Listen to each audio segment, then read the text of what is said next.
Yeah, bismillah. Oh, fuck. I just dropped the seat. Oh, wow. What the heck? All right there, mate. Bouncy castle. Bouncy flossel. Flossy. Break my elbows. My toes. Toenails. All right, cool.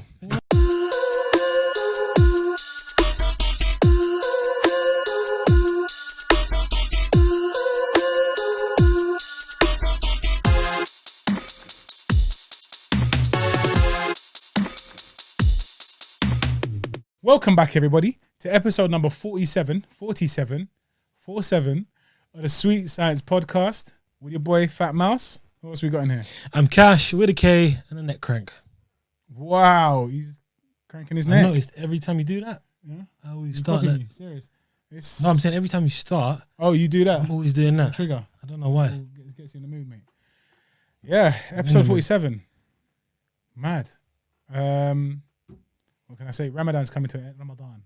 This is Ramadan. Ramadan's coming to an end. Go back to By Ramadan. the time this episode drops, We'll be done. it'll be Eid. Eid. Inshallah. Eid, inshallah. Yeah? That is with the letter Ain. Yeah? It'll be Eid. That's a celebration. That marks the end of Ramadan. The fasting ends, the obligatory fasting. Then you get me some extra ones if you so please. It's good, man. It's been a quick, it flies by. It's 1 month out of 12 every year. It flew by. It always does. Always a shame to see it go. But, you know, it's the nature of life, isn't it? Things happen. Yeah, we never know. Love to see you go, but I hate to see you leave. I don't want to see it go. That's what I'm saying. You just said I love to see you go, but But we hate to see you leave. I don't want to see it go, full stop. Stupid guy. All right. I tried my best. I knew terms that he'd use on a chick about the holy month. It's not that. I've seen it in the movie somewhere. I know. Can't remember what movie. So then, yeah, we never know what day it's going to be exactly. We do know it can either be this Wednesday coming or Thursday. So actually, when the pod drops, which is on a Tuesday, it will be tomorrow or the day after. We only know the day before the last possible day, which is Wednesday. Sounds all Does confusing. that make sense? So we go by the lunar calendar. Yeah, Islamically we go by the lunar calendar. So we determine the months by the sighting of the crescent moon. The crescent moon appears twice in a month, I believe. So every 2 weeks. So that's how you know when it is. As soon as the freshest moon, so the full crescent of the moon appears, you know that is the end of the month and the new month starts the next day. So if you don't see that on, for example, we know it can be Wednesday or Thursday. If we don't see it on Tuesday, we know it has to be on Thursday. If we see it on Tuesday, then we know that Eid will be on Wednesday. If you don't see it, Ramadan continues for one more day until Thursday. I hope that makes sense and that hasn't confused anyone further. But if it has, let us know. Maybe I'm not good at explaining things. But yeah. You can always Google it. You can always Google it for real. And then whilst you're on Google, make sure you type in YouTube / Yeah. the Sweet Science Media. And whilst you're at the page, /C. subscribe. Hit the big red button down below because this is the #1 podcast in the world, The universe. in the universe, in the galaxy. In the multiverse. Goku subscribed, Jiren subscribed, and Hit is due to subscribe next week. I'm working on Vegeta. And Piccolo's done it when we spoke about him. Spoke about it time ago. Piccolo. Electrician. Electrician Pikachu subscribed So, as well. Yeah, man. I also got some sad news to reveal to you I've got guys. very sad news. Like, I'm quite prepared when it comes to this stuff. Quite prepared. I do things methodically, usually. And I ordered, probably on a Monday, or a Tuesday latest, for this Sunday's pod, the dessert. Now, I ordered it. I received acknowledgement or confirmation. All was good. And I thought, okay, it can show up on Friday. It could even show up on Saturday. It never showed up on Friday. And I was like, okay, let me message these guys. Message them. I never heard back from them. I messaged them again. Now I DM'd them after this. So first was an email. Then I DM'd them on Saturday. And they said, your order has been returned to us. So why didn't you tell me? Why didn't you tell me? Why was I not informed of this until I asked? You get me? Your order's been returned to us. So, as soon as you can get the fresh one is Tuesday. So obviously this is the dessert. I was like, all right, cool. I had a contingency in place anyway. Because I thought, you know what, Cash, it looks like it's not here. Why is my nose itching, bro? It looks like it's not here. We're going to have to find a contingency. So I did my research and I found something which I wanted to give a go anyway. It was on the long list of desserts to try. I've got a fat list of desserts, yeah. Now, this is somewhere on the list, and they were available for not online. They don't do delivery. Well, it's a lot. How do I even explain it to you lot? I thought we can go and collect in person, yeah. So we went there on the way here to collect in person freshly made churros from Don Churro in Colindale. This is in Wembley, where we are now is in Wembley. Don Churro himself. Don Churro is in Colindale, which is about 15 minutes away. Yeah? Colindale. We got there, and it's some mad office block, yeah? Mad office block with bare logos, Pret on demand or whatever it's called, flipping Chipotle on demand, all these brands that we know, but then some little concession type of thing, innit? And it's just, I don't know how it works. It's like a sorting center. So you go there, there's bare bikers outside doing their deliveries, innit? And then I walked in, I said, yo, listen, I just want to order some churros. She's like, yeah, you have to use the app. Okay, you know what? We can do that, innit? Hop back in the car. Uber Eats, by the way. Uber Eats, yeah, that's the app that they're talking about. So I try Uber Eats it, and it says not available. After a couple of minutes of struggling to even find it. Yeah. And then when we did eventually click on it, currently not available. Currently not available. Currently unavailable. So we thought about it. We're like, shall we wait here till tomorrow, sit outside, and then rearrange? I genuinely wanted to pack it in and say, you know what? I'm not recording today. I'm not recording today. You think I'm going to not eat on cam? Are you mad? I'm fuming. Because it's not just the opportunity to eat on cam for you lot to know whether I like it or not. It's food for my soul. You get me? I enjoy this, sir. So I've been denied.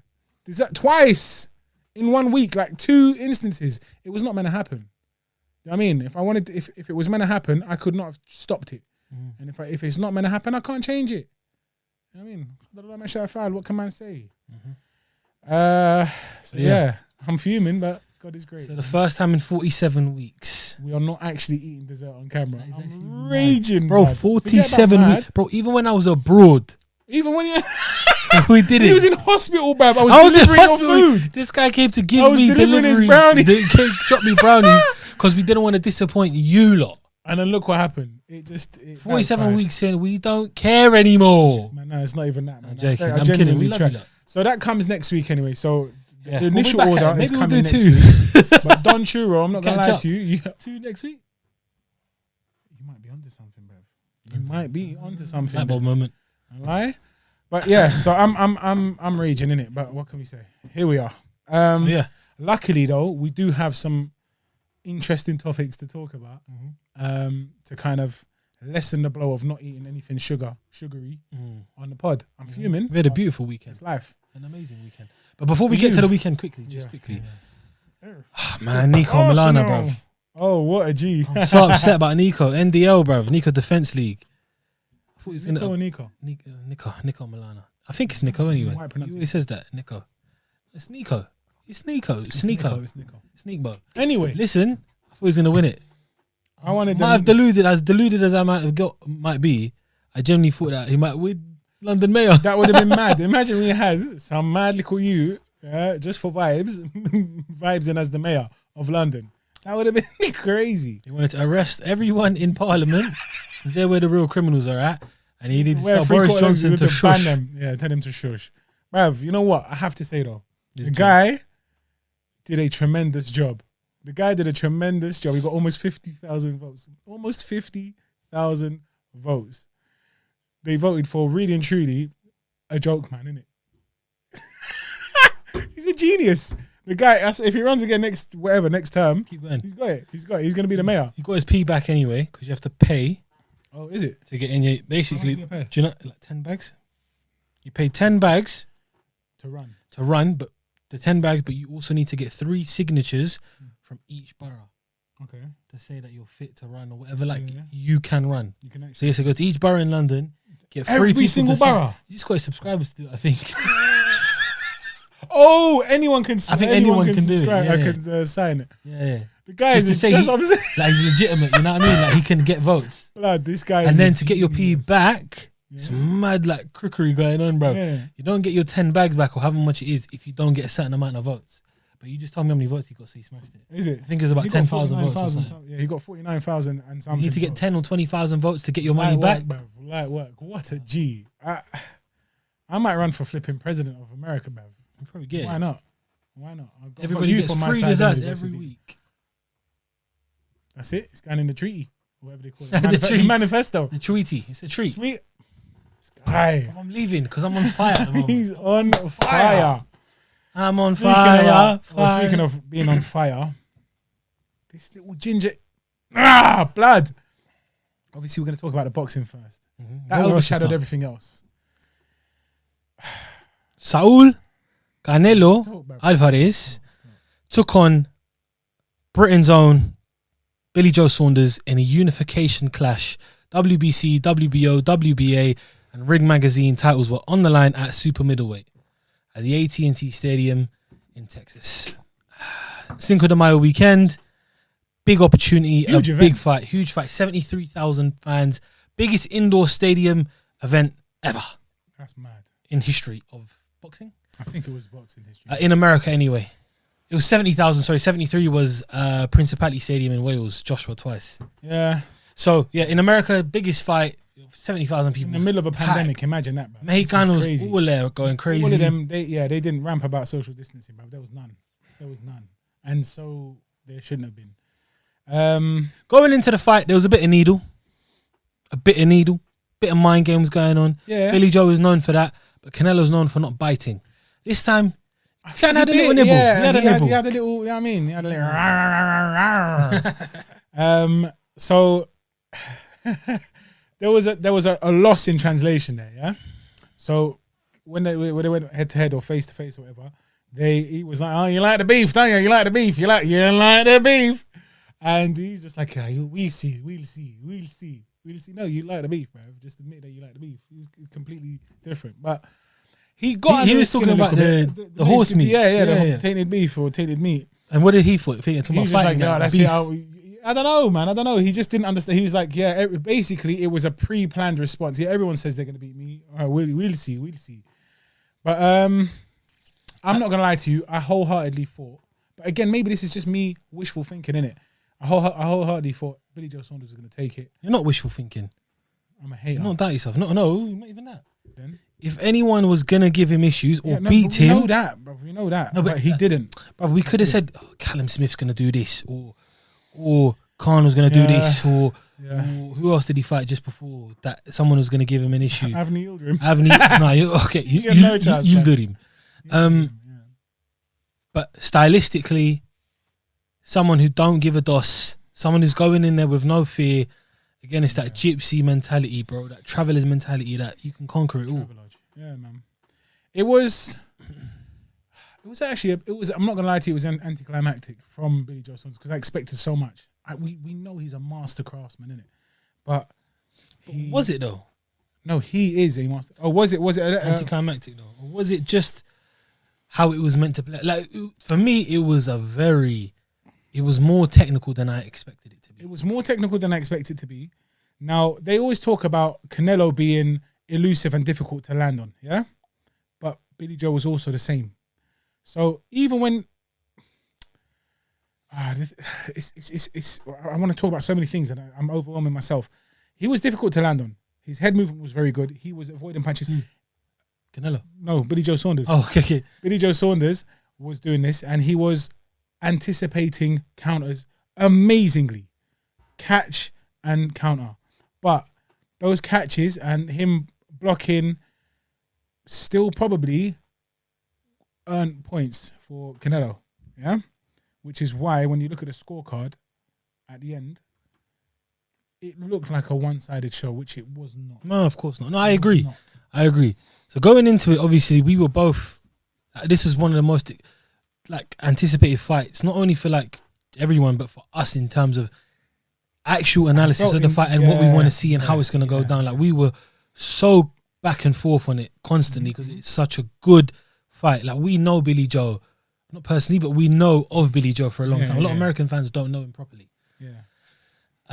So for them, it might have been difficult to understand what he was going to do, what he was going to bring to the table. I've seen a lot of people online saying, "Oh, it's just another English butler, British butler coming across." Okay, cool. He didn't win the fight. We'll touch on that. Canelo won via 8th round TKO, or Billy Joe retired on the stool, basically. got hit with Why you an saying it like uppercut. that, man? That's the way it is, though, isn't it? Yeah, it's what happened. It's what It's not happened. like it got stopped, Yeah. but they pulled him out the corner. They pulled him out the fight. The corner threw in the towel, kind of thing. Billy Goat hit Billy Goat. Billy got Graf. Billy got hit with a huge uppercut Huge uppercut. right in the eye. It wasn't eye. anywhere else. It was right in the eye. Yeah.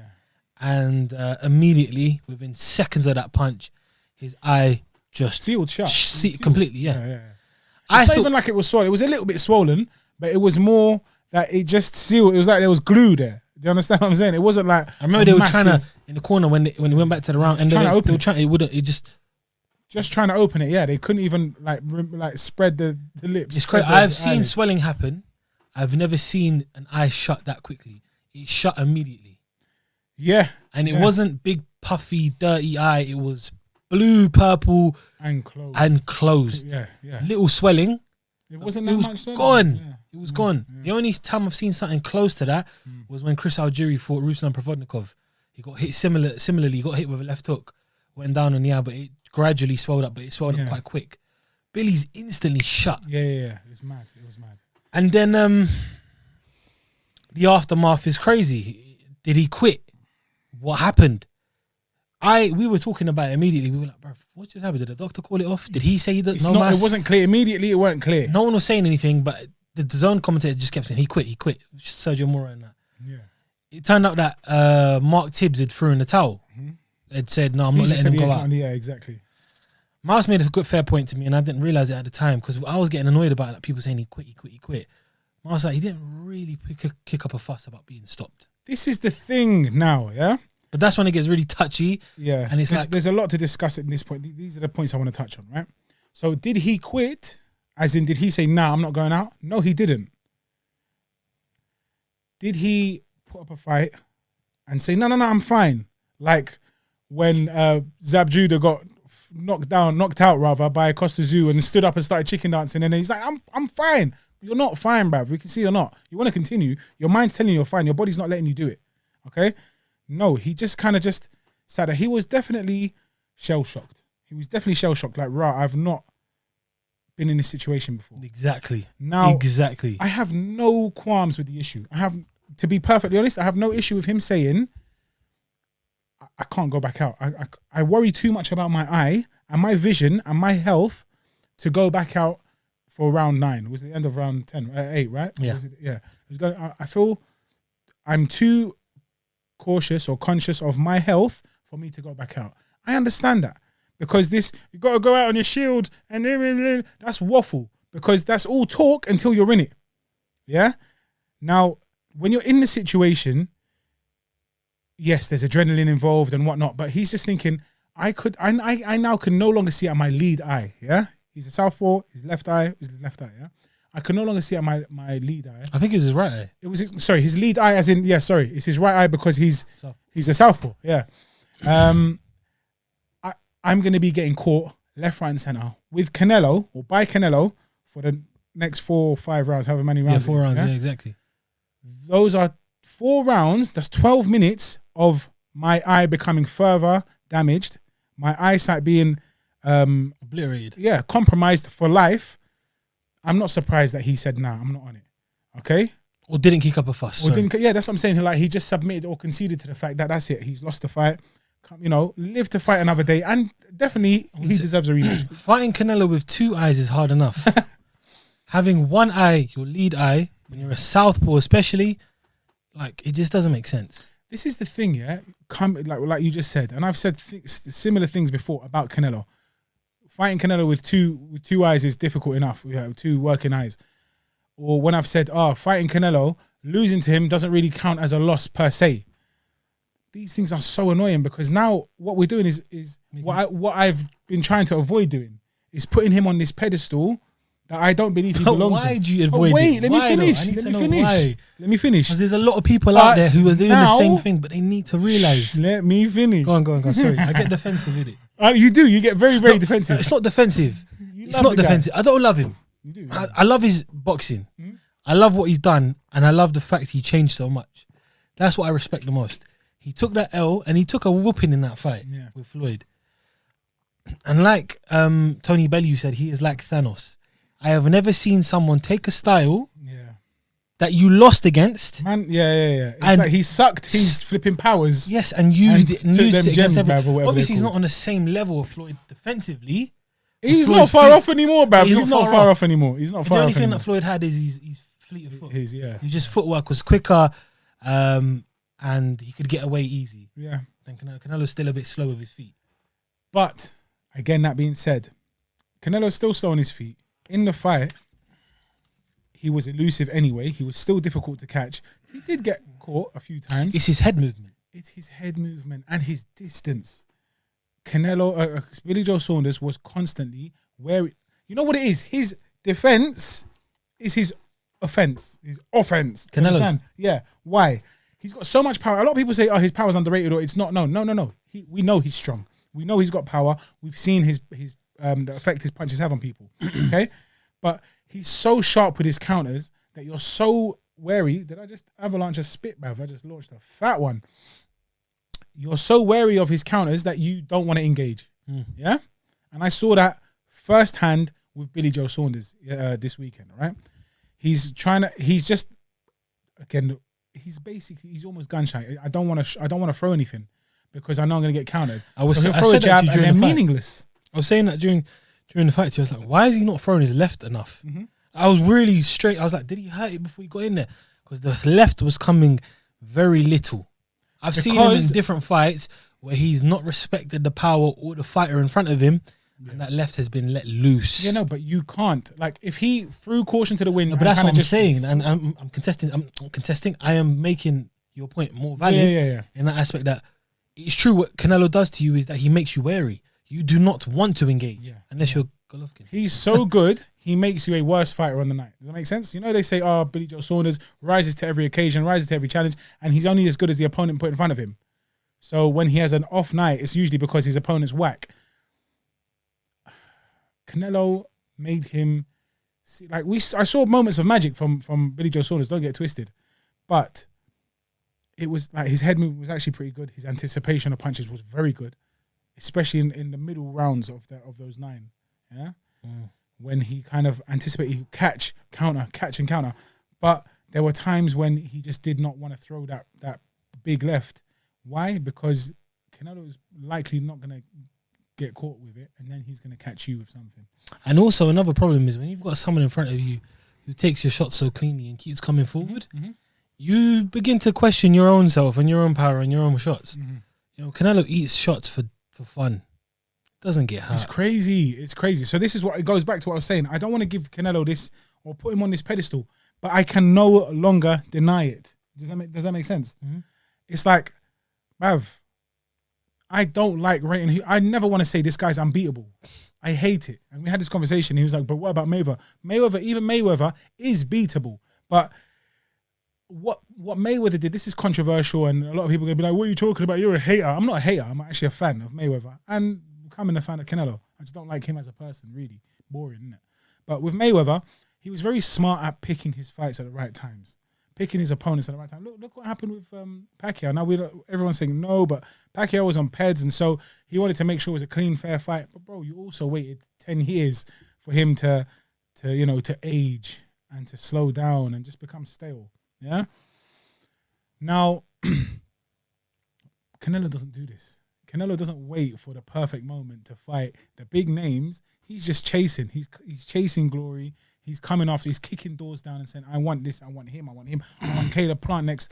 Boo Boo Andrade's like, why don't you want to fight me, bruv? I just want to say, what have you got that I need? You've got nothing. You're a rubbish draw right now. Let me take Caleb Plant, take all the belts, become unified, become undisputed, become everything, and then you can start to challenge me. Oh, I'm probably gonna move on.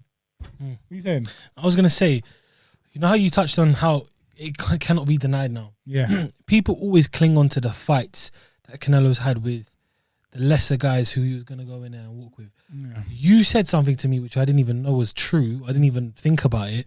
Was he's had 3 fights. 70 days in between each one. What current champion? That's activity. Forget current champion. What champion? Forget the old days. Forget the Ali era and the Tyson era where they used to fight every week. Yeah, I didn't care who they were fighting. It didn't matter. There was no cherry picking there. Yeah. But from the modern era, what pound for pound king, not even champion, the guy at the top of the game who usually fights twice a year or takes his time in between each fight because he wants the biggest money fights all the time. Who stays busy like that? No one. It's crazy. You cannot fight Floyd's every week. It doesn't happen. You can't. You're not going to get a Mayweather Pacquiao every week. You're not going to get a super fight every fight. It's impossible. And I'm just saying now, look, from 2012, obviously some of these guys were past the primes or lesser named or not, but if you look at the guys and the names of the resumes these guys have had before, tell me this guy is not pound for pound number one.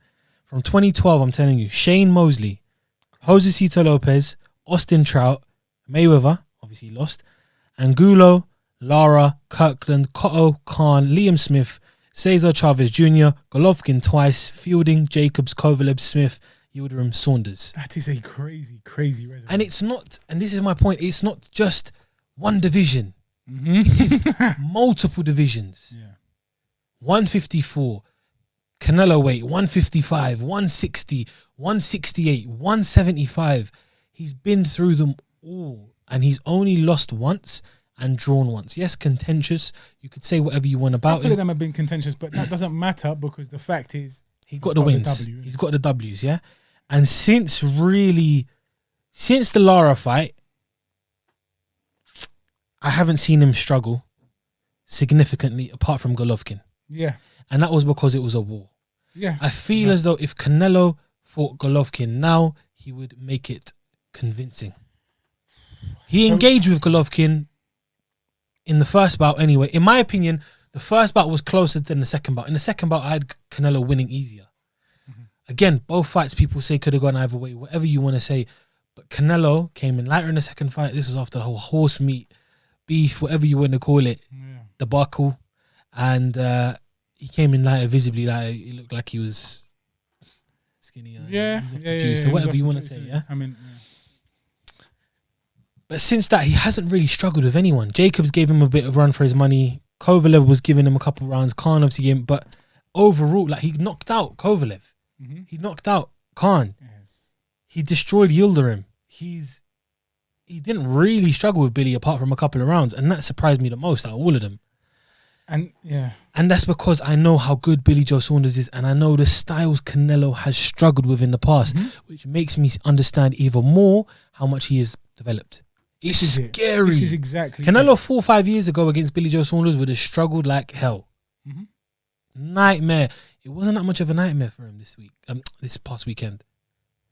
Maybe is that because Billy again was a bit gun shy and didn't come in. Like, for me, an example, even I can't remember who said it as well, but for me, Billy started off slow.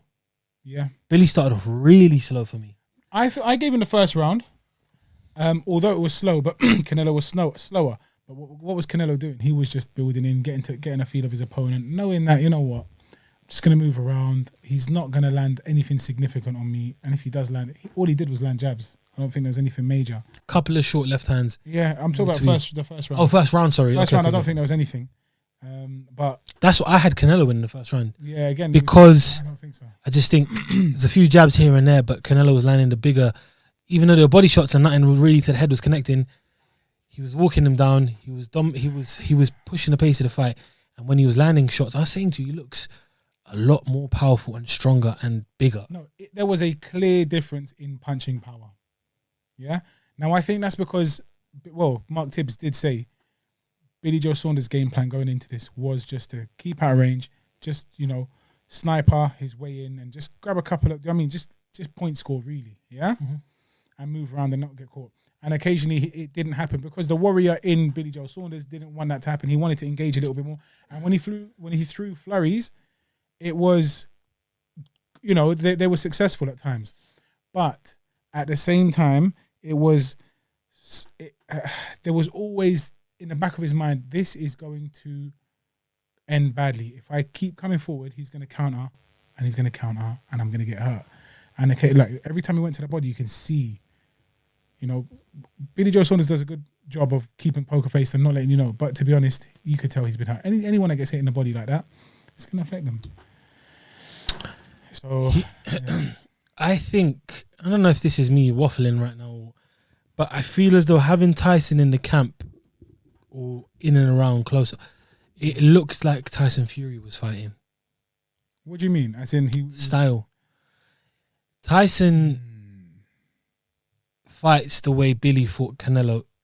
If you look at it in terms of Billy's last fights, a couple of fights, all his fights, he starts it off. He doesn't wait for you.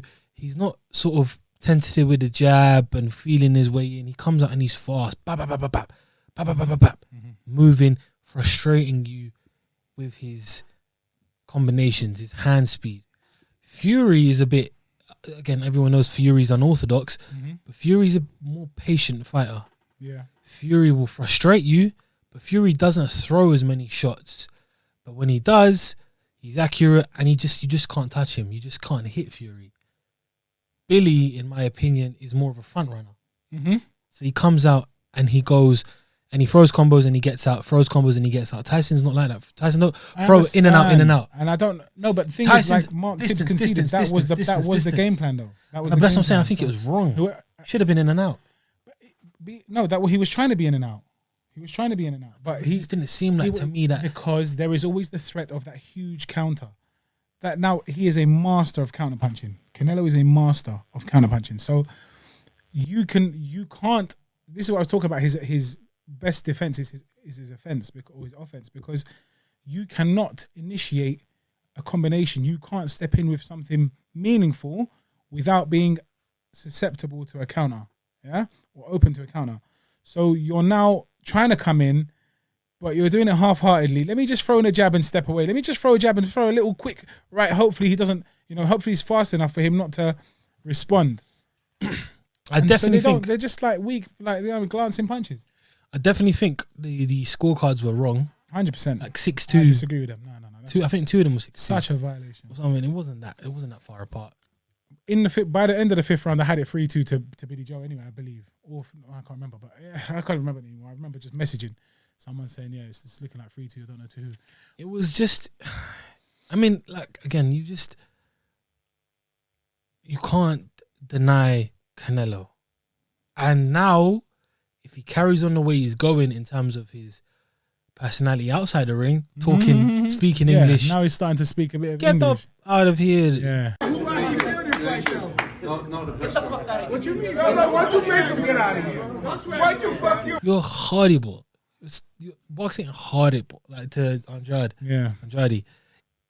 Things like that will build him even higher. And it's scary because he's already so big. It's crazy, man. It's crazy. Like, I don't see who stops him. Is he a bigger global star than Joshua now? Did you change your mind now, buddy? No. Oh, how? I'm not saying he's not a better boxer. He has to be, bro. He's not. Bro, to be honest, the language is what. Canelo could come to UK and sell out Wembley. I think. AJ can't go there and sell out AT&T. Oh, man. I don't know, man. I don't know. I don't think so. I think AJ can sell out AT&T with Fury. Yeah. That will sell it out. Yeah, but that's AJ fighting someone else, I do not think he would sell out. Bro, 70,000 fans to come watch one guy, bro. But AJ does that in the UK. They're in the border. They're in the border of Mexico. They're in Texas, bro. They're in Texas. You understand? That's why they did it there. Because it's a Mexican heavy area. You could go anywhere and sell it out. And it was just all out there. The demographic, was just there. The thing is, I don't think we realize how big he is because we're in the UK. Yeah, I know, but that's what I'm saying though. I know America's bigger, and he's big. He's obviously bigger than AJ in America. AJ is bigger than. He's a bigger global superstar. That's what we spoke about. People have spoken about it on the page. Have commented, been Canelo is known everywhere. He's known in Japan and this and that. I didn't know that, and I don't care. I'm talking about the UK and America. Those are the two places that concern me. You don't understand. Mexico, obviously, Canelo is going to be the biggest star. AJ, he's little known. He's more known now in the States, innit? I don't know. Maybe I'm biased because I'm in the UK. But you've got to be honest, it doesn't matter. About, the only time I've ever bought a fight is to watch AJ. Oh, they hurt him. Don't hurt my babes. Yeah. You get me? It's like, all right, cool. This is the business he's in. Like, you get me? He's going to get weighed in every now and again. Oh no, why is he punching him? I'll punch him up for him. Shut up, man. Eat some popcorn or something. No, but regardless of who's the biggest star, I'm just saying now that, Like, you know, even the people who don't respect him will still think he's a cherry picker or like, come on, man. Yeah. Billy Joe was not a cherry pick. No Billy way. Joe was not an easy fight, and the fact that he made it look relatively comfortable. This is the problem. It's scary. People need to understand this. All right, cool. Rocky Fielding, Avni Yildirim, you know, Liam Smith, even Khan at a different weight. I get it. I understand why you would give him stick. But Callum Smith was a problem. Huge guy at the weight, powerful, and a very, very good boxer. Dealt with him easily, dispatched of him. Yeah. Billy Joe Saunders, even more of a problem. Former Olympian, two-weight world champion, undefeated, southpaw, everything that Canelo doesn't like or has been susceptible to have struggles with in the past, Billy Joe had in abundance. Quick, good head movement, IQ, foot movement, experience, and no fear. That's the main thing. That was the biggest one, and that was his USP. Yeah, that was his unique selling point. He was in there, genuinely gave himself a fighter's chance, or you know, or puncher's chance, or whatever, of winning. And Saul still dealt with him. Dealt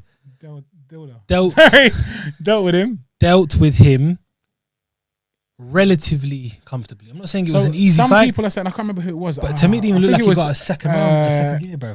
Gabriel Rosado. It was him on Instagram. He said, "Listen, don't ever think that was a close fight. Don't ever think that was a close fight. This was Canelo's fight from the very beginning. Canelo went in there knowing what he's doing. He letting him build up. He's just working him out, waiting for the right moment." And now you said this with Khan, because before I forget what I was going to say, because it's touching on your point. Again, I'm going to end this pod. You say that, and most fighters say that after the fight to make it sound like it followed a certain routine. It followed the game plan. I believe him, because he did say that afterwards. This is exactly how I expected it to go. I did everything I needed to do in there. Like they said, was there any struggles? Did you expect it? He was like, no. I knew this was going to happen. I knew I was going to break him down and stop him. This. And when he spoke about it, I believed him. Yeah. Sorry, you were saying about Khan. No, he's an absolute specimen, man. Like, it's just crazy. So he did it with Khan. We said it with Khan. Again, watching the fight, you're like, rah, Khan's actually doing very, very well. Scoring, he's winning rounds. Again, he probably won. It was round 6 he got knocked out. Yeah. So he probably won at the very least, even that round that he lost, that he got knocked down in. So he probably won 5 of those rounds out of the 6. Yeah, we were like, right, he's doing very, very well. 4 at best. Yeah, 4 at worst. So 4 at worst. Yeah, but he was evading any punches. He was doing very well, in and out, catching him again with the less meaningful punches, because he's a smaller, faster guy. Kind of like what Billy Joe was doing. I think Canelo just knows that he's he's unknockdownable. Do you get me? You can't know him. Look what happened when Triple G landed his flush. Was it a hook? Overhand right or something? Something, yeah. It was a big ass. He landed loads of shots on each other. And he just looked like he just took it and then carried on moving forward, like walking him down. That's unbelievable. That's Triple G, man. You understand what I'm saying? I slept heavyweights, bro, in sparring. So it's. I think he knows that he can take a punch, and so when you have that, you destroy the other guy's mentality. You destroy your opponent's mind, and that's where I felt it played a factor right from the beginning when Canelo. He might have not landed them clean, but landed them on the elbows, landed them on the arms, it breaks it down around the body, around the hips. Yeah. The guy's gonna feel it and say, "Bro, Smith said the same thing. He targeted my arms till I just couldn't use them anymore." Yeah. So it's mad. Now another thing I wanted to touch on, and this is yet again, it goes back to Billy Joe Saunders quitting on his stool, quote, air quotes there. But I was like, look, I had no issue with this beforehand. Yeah, I had no issue with him saying, "Listen, I worry about my eye way too much. I'm not having it. I'm not gonna go out there and get pummeled for another 4 rounds where the judges are probably against me in the first place. The odds are against me in the first place. And now I can't see, and now I'm going to be getting targeted even more so, my eye. I'll lose vision in my eye. I'm not on it. Okay?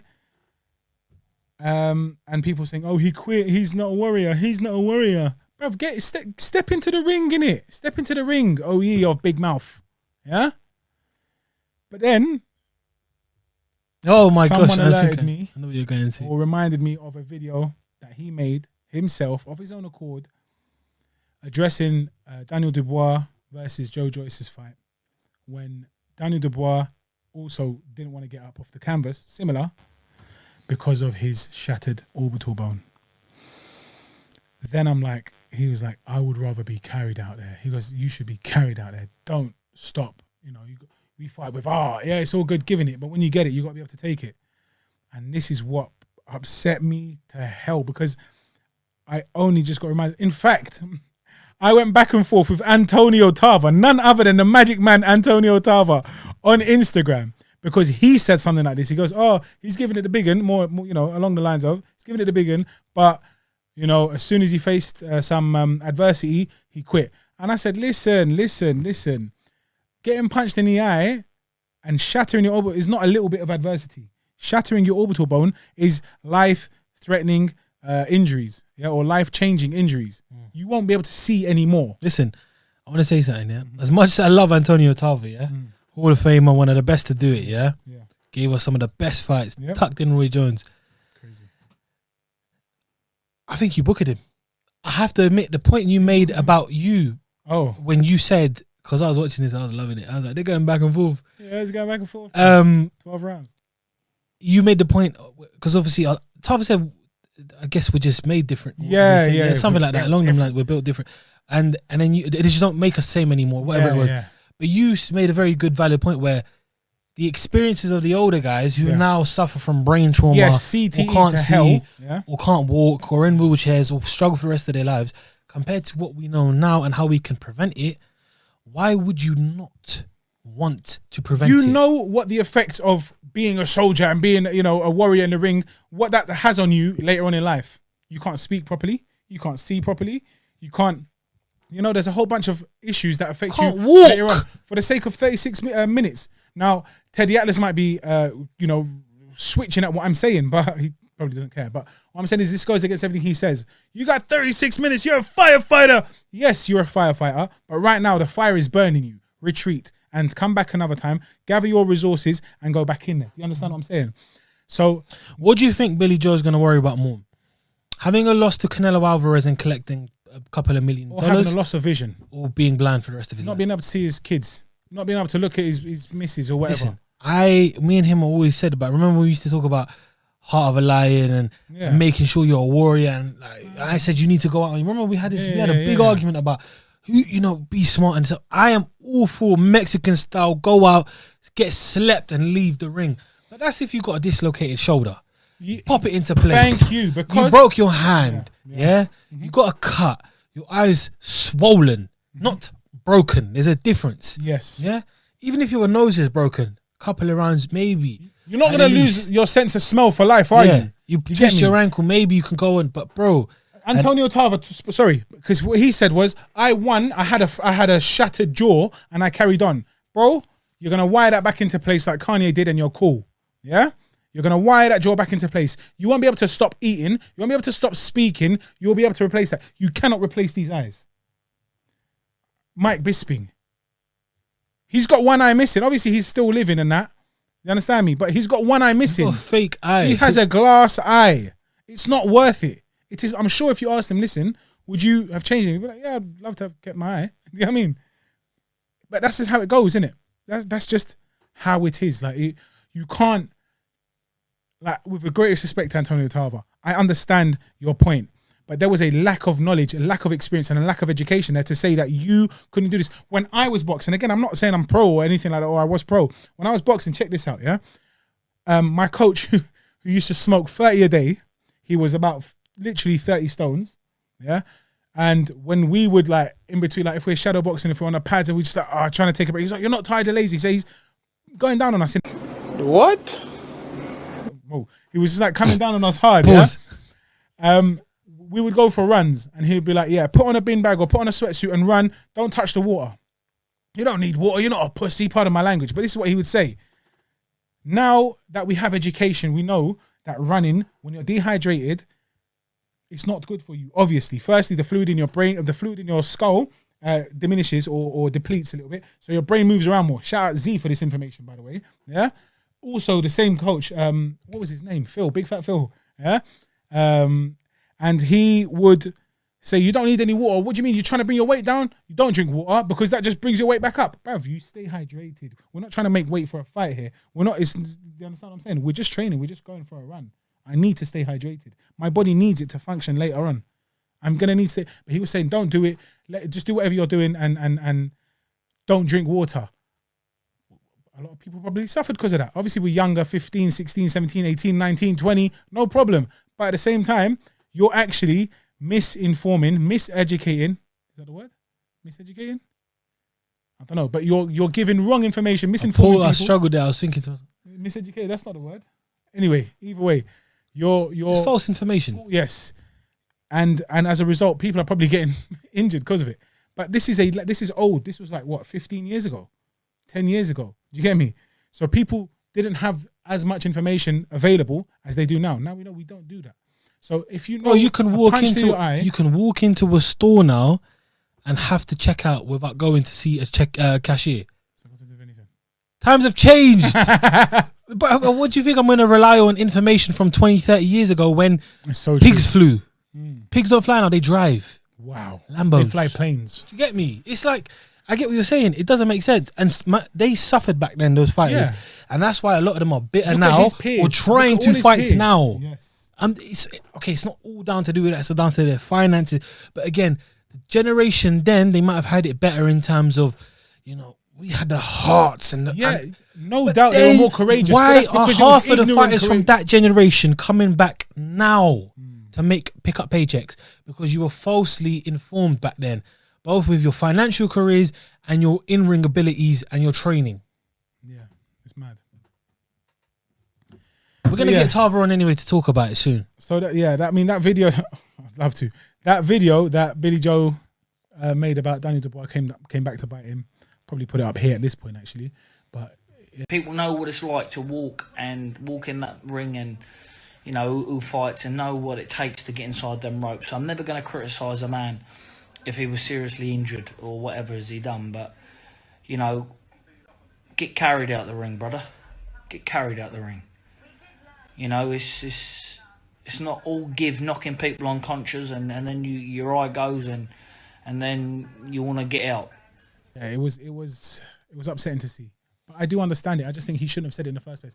And props to him, he did kind of say, this is, if you're injured, then kind of assess it. I can't remember exactly what his words were, but you want to be stretched out there. Yeah, if it's, like you said, a shoulder injury, a leg injury, an ankle, whatever, but your eye, these kind of things are just way too like volatile. I'm not having it. Me personally, you can call me a flipping shook, you can call me scared. I'm not trying to lose my vision. For what? For a belt. And then I want to be able to see the belt. I want to look at it. So what's the point in having the belt if I can't see it and appreciate it? I'm going to braille it. Oh, champion of the world, Billy Joe Saunders, braille. Nah, bruv. Listen, Billy's going to come back. Better, stronger, learn from the experience. I'm worried he won't. When an unbeaten fighter suffers a loss, they change. And it depends though, because yes, his mentality, I don't think is that of a loser. You get me? But these few little things that we saw here show me that actually there's a problem now, because it's not, if he got knocked out cold, it would have been better for him. He didn't get knocked out cold. He broke his eye. Yeah. Now when he comes back, what's going to happen? He's going to have an issue with that, what's it called again? Come on, PTSD? Man. Yeah, PTSD about the eye. He's going to have PTSD about the eye. I don't want to get caught there again. Okay, I'm going to not engage as much. And once again, we're going to have similar to Kell Brook. Kell Brook, thank you very much. He's on the point. He's on point because I am not. The same issue with Kell Brook where he doesn't want to engage. He's not the same person. He's a shell of his former fighting self because of the injuries that he has suffered. There we go. I mean, both are young enough to, obviously Canelo's obviously superstardom anyway. Yeah. Billy can bounce back as long as he keeps his head screwed on. And again, I think the mentality that he has is strong enough. I think he'll be back. He's one of the best fighters in the world. And he's one of the best fighters the country's ever produced. Yeah. So that's not an issue. As for Canelo anyway, we spoke about Caleb Plant previously. That is the next fight to make, hands down. If that cannot happen, then I wouldn't mind seeing the Golovkin trilogy. But for the sake of the division, for the sake of confirming who is the best in the division at 168. All 4 belts on the line. Caleb's got the IBF championship at super middleweight. Let's get it on. And Caleb again is another fantastic fighter. I think a beautiful boxer who moves just as well as Billy Joe. But again, is more natural at the weight. He's a bigger guy. He hits probably harder. So I'm excited for that. And I think, again, it will be another tactical battle. But obviously, once it gets confirmed, and if it does get confirmed, we'll talk about it. But I'm excited for that because Caleb's got the ability to shock the world. Apparently, the ball is in Caleb's court now because Canelo said, "I want it. Just let's do it whenever you're ready." Now, I don't know if you saw the discrepancies or whatever the word is. The difference between purses. I think Canelo got like 25 mil, something like that. Maybe 15. Either way, some crazy amount of like that. And Billy Joe got 3 million. Now, I think that he deserved more. Billy Joe deserved more than that. He was actually a bigger name than 3 million worth of. Well, 3 million suggested anyway. Yeah. But if that's the case, yeah, Canelo is up there, and he can kind of name his price. Yeah. If that's the sticking point, then Caleb Plant might have to say, all right, cool, I'll take that 3 mil, I'll take that 4 mil, 2 mil, whatever it is. I mean, I think he should be worth more now because he's the last standing belt holder, title holder. So, give him a 5 mil, something like that. But he's gonna have to take it if he doesn't want it. Yeah. I agree. And I think that's that, man. Let's just see that take place. I want to see it happen. I've got a couple of announcements. Badou Jack's coming back again against Pascal. Pascal 2, beautiful, amazing fight. Cannot wait to see Badou Jack back in the ring. I like Jean Pascal as well, but I've got to go with the yak. No. Yeah, of course you got to go with the yak, but on top of that, you've got to go with the guy that just really flipping deserves it now. Of course, 100%. He really deserves it. He deserves stardom. Let's go, champ. You know what I mean? Badou Jack, a lot of us are behind you. If Badou's focused, ready. He's always focused and ready. But you know what I mean? I'm just saying again though, like just on top of it, yeah. And none of this, the bullshit that's been happening to him in his career happens again. He will go out there and get the victory in my eyes. I think they're both at similar ages, similar points in their careers, but Badou, in my opinion, is the better rounded fighter. Yeah, got more skill, more ability. And he's very underrated. And that plays a huge factor as well. Because I don't think Pascal's gonna underestimate. No. They went to war in their first fight, so he knows what time it is. Yeah, 100%. So Badou Jack's gonna have to up it to change. And he will. To change that result. With Coach Larry Wade, Ahmed, a good time. He's got a good team behind Ahmed there and everyone. This is it. He could ride off into the sunset soon with another belt and the recognition he deserves. Exactly. Finally. Exactly. Was there anything else? I don't think Logan and Floyd.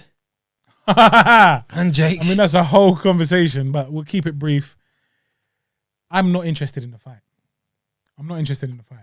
But because Pascal and Jack is on the undercard. Okay. It's the co-main event. So that's gonna Floyd Money Mayweather versus Logan the Maverick Paul. Is that his name? Yeah. Some dead name. But June 6th. Hard Rock. That's less than a month now. That's crazy. Yeah. Hard Rock in Florida. Now, there was very little interest. The fight got called off before because of a lack of interest. But somebody has just come in, little runt has come in and sparked mad interest by stealing a hat. A little hat thief has caused such a furore that it's now a fight that a lot of people will probably want to see. Logan Paul, Mayweather, on stage, they're like, Mayweather's like, I could probably take both of you in one night. He goes, no, you can't. Then Jake Paul gets involved and says, listen.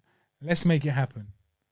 I'm going to talk to Al Heyman. I don't need Al Heyman. I'm my own boss.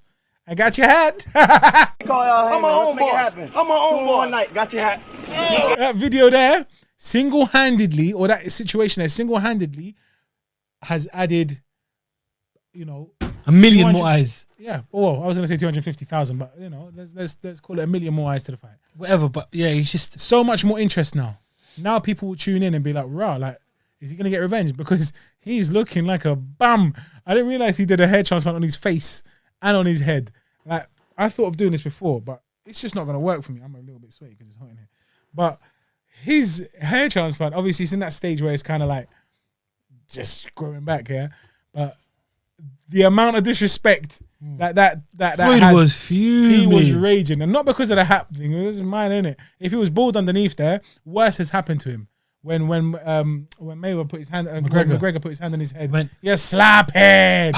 Yeah, but he didn't actually clap it. He's smart. He's a gentleman versus a gentleman to an extent. Anyway, do you understand? This guy's a little reckless kid. You know what I mean? And again, it's all promotion.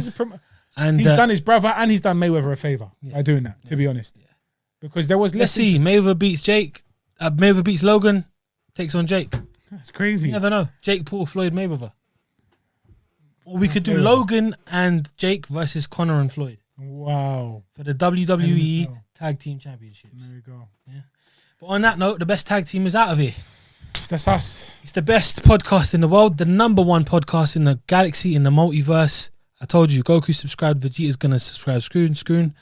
And that's it. Thanos. It's been episode 47. Episode 47. I've been your boy Fat Mouse, and I've not had a dessert, so I'm an angry mouse. I'm fuming. I'm probably going to go grab a little Snickers bar on the way home. You know, a little pick me up, you with that one. Some Haribos or something. You get me? Just to lighten the mood, because I'm fuming. But next week, we will be back with a dessert for us to trial and for us to pass on to you, for you to give a go. And it will be Eid. No, it would be, It'll be past Eid anyway. It'll be past Eid. But yeah, guys, make sure whilst you're here, hope you enjoyed the content. Do hit us up on the Instagram at the Sweet Science Media, Twitter. All the handles will be up and in the description below. Yep. You can also find us on Spotify, Apple Podcasts, Google Podcasts. You don't want to look at our faces, you can listen to our voices. Can't stand our mugs, then just listen to our voices, innit? But don't forget to subscribe. Yeah, subscribe. And I did say it's Eid once again. So to all the people that were observing that, hopefully, you know, your hard work has been accepted. And if you didn't put in as much as you could have, or you felt like you wanted to, then it's never too late. You get me? Just keep it up, man. It's all about keep it akhirah beforehand. It's all about striving for what's more important. You get me? My voice changes there. The tone changes a little bit more somber, but it's because it's a real thing for man. You get me? It's from the heart, guys. So yeah. Hopefully you close your Ramadans easily. Enjoy them with your families. And yeah, we've been a Sweet Science podcast. He's been Fat Mouse. I've been Cash with a neck crank.